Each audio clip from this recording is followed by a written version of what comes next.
Endilikli haberlerini Şincan doğrusu dikkat vatandaş. Şincan'ın başkuru siyasi alayda Çinçuango. Cimcit iş kılıdığın Çigra rayın taraftar. Mazolu haber işkinceni 25. günü Doğu Torbiti ilan kılındı. Birincisi işkinceni 22. günü. İkincisi işkinceni 24. günü. Üçüncü leksiye yakı haber işkinceni 25. günü. Dikkat vatandaş, işkinceni 21. günü Amerika Cumhuriyeti sohbeti başlandı Washington'da. İşkinceni 22. günü, işkinceni 24. günü, işkinceni 25. günü, 25. günü sohbet ahırlaştı. Dəlmişi 3 gün içində o da Cumhuriyet'in Merkezi Komitetinin kol asıdaki baş kuruşundaki Doğu Torbiti Şinjan doğrusu 3 parça makaleyle. Bunun buran haber bundan başlandı. Bunun buran işkincinin 9. gün Türkiye Taşkı İşler Ministerliği Cumhuriyet'e ayıplaydıgan söz ibaraları kattık bir parça bayanat elan kıldı.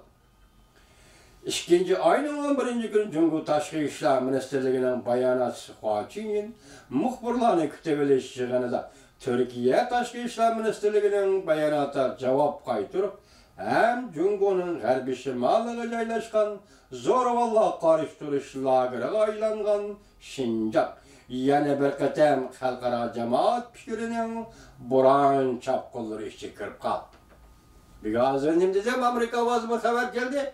Tashqi ishlar ministri Türkiye Cumhuriyeti'nin Çavuşoğlu Birleşken Devletler Teşkilatı'da Uygur meselesini yana o'ttirib qo'ydi. Bundan buran hiç kim nazar aldırmaydigan mavjudligi xilma-xil ojizlik ichida turgan birinchi qo'l sekretar Çinçuango xalqaro jamoat fikri diqqat qiladigan nuqtaga aylandi.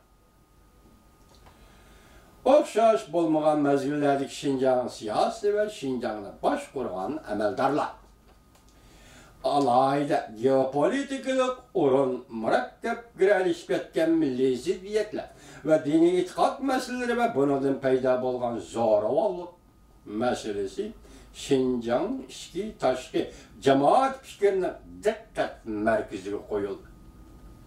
Mushu Şinjan ichki tashqi jamoat fikrining diqqat markaziga qo'yildi. Shundaqli Şinjanli masalalar ve vaziyat Cumhur Merkezi hükümeti bilen Şinjan dairələri diqqat qilib hal qilmasa bo'lmaydigan joyal bir rayonga aylandı. Kompartiya hakimiyet kelgan tarixiy mezgillarga nazar aldırsak, Beijing'nin Şinjanni boshqarish siyosati o'zliksiz o'zgarib turdi. Şinjan 1949 yıldan 1985 yılgacha harbiy boshqarish davrida turdi. Muşunada haberimiz yokken Cuma Uygur vatandaş demek Xitay hükümeti bizning hükümranlık qilganda 1945 yıldan 1985 yılgacha harbiy ishlar idorasi bilan boshqardi bizde demek Xitay bilan Uygur munosabati urush holatida turib kelgan yillar deb aytsangiz bo'ladi bu. Xitay o'zi shunday qildi, siz biz bilmabdik buni.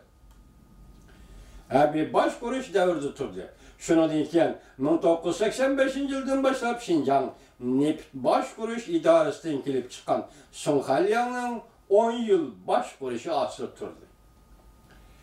Hem tömürdek boshqarish, hem paxtadek boshqarish o'rtasida Şinjanda tinib olish, mukamlik ve taraqqiyot o'rtaga chiqdi.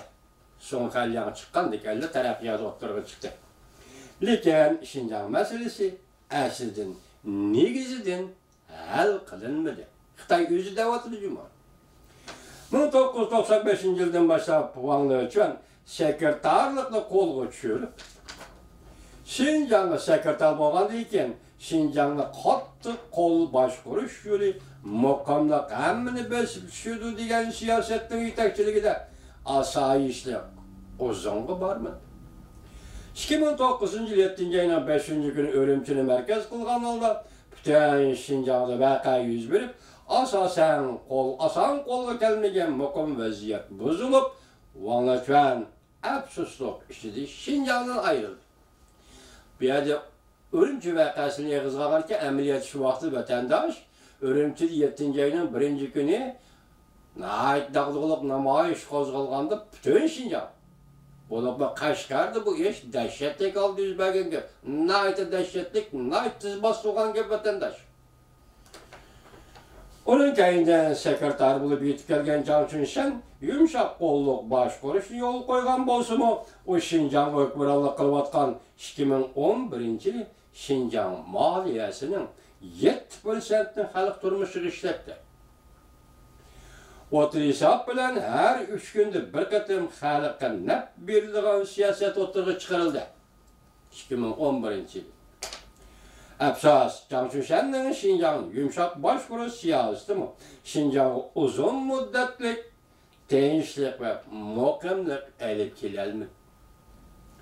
2012 yıl ve 2013 yıl Şinjan'da Beijing, Tiananmen Katarlıq jaylarda yüz bergen köp katımlık zorballık vakaları avvalkı ecdatlığa okşaşla Cançun Şen'nin o Şinjan'da ayrılışka mecbur kıl. Kısıkça Şinjan'da başvuru siyasetini baştan götürgen mülki emeldarlarının başvuru siyaset, yumuşak başvuruş, kattık başvuruş, oturusunu tevrengendiği için meselelerini özül kesilde bağlaydıgan şifalık doğrunu baştan ahir izde tapalmadı. Şifalık doğru öz takdirini özü belgeleş. Birleşken Devlet Teşkilatı'nın nizamnamesi əmelileştiriş. Şu asası kanunu özgertiş. Abdunum rayını bekar kılış. Uygurluğun siyasi tallaş hukukunu itiraf kılış. Devletin əsli keltirmendisi əsli keltiriş ruhsat kılış. Mana bu şifalık doğrudur. Ahire burun Tibet'te 5 yıl hizmet kılgan Qin Quanguo'nun Şinjan'a gelip girip, Şinjan'a başvuruşunun yeni bir baskıçını açkandek oldu. O oturuğu çıkargan bir qatar Şinjan'a kattık başvuruş çağrılır. Bolup mu kayıtı terbiyeleş, lagirini yol koyuş, halkara cemiyette talaş tartış, muhakemelerini ve münazirlerini keltirip çıkardı. Qin Quanguo bu demek, çünkü Kompartiyasının Şinjan'lı başvuruşunu evetken gobernatörü. Bulgan bu kişimi bugün avvalkı ecdatlarına okşaşla Şinjan'da buran çapkından eğizağa kelip kaldı. Demek Şinjan'da güver bu haldan. Şinjan'ı Xitayning gobernatörleri onda oңай başvura almaydı. Müstemliki Uyg'uriston'ni başvuruş onda oңayga to'xtamaydi. Xulosasi shu. Demak, siz diqqat qiling. Ikkinchi aynan men vaqada diqqat qiling. Hozir so'zlaylik bir ishga gap qilaylik.